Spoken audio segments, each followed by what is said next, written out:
রাসূলুল্লাহ সাল্লাল্লাহু আলাইহি ওয়াসাল্লাম বলেছেন, বিড়াল নাপাক নয়, এটা তোমাদের আশেপাশে ঘন ঘন বিচরণকারী প্রাণী। আবু দাউদ ৭৫, তিরমিজি ৯২। আল্লাহর রাসূলের প্রিয় সাহাবী আব্দুর রহমান রাদিয়াল্লাহু তাআলা আনহু তিনি জামার ভিতরে পোষা বিড়াল নিয়ে ঘোরাফেরা করতেন।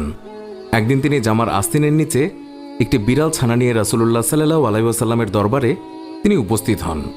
সেই সময় বিড়ালটি হঠাৎ করেই সবার সামনে বেরিয়ে পড়ল।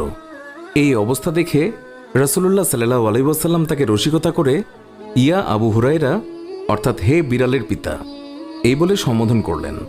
এরপর থেকেই তিনি মূল নামের চেয়ে আবু হুরায়রা নামে বেশি খ্যাতি লাভ করলেন।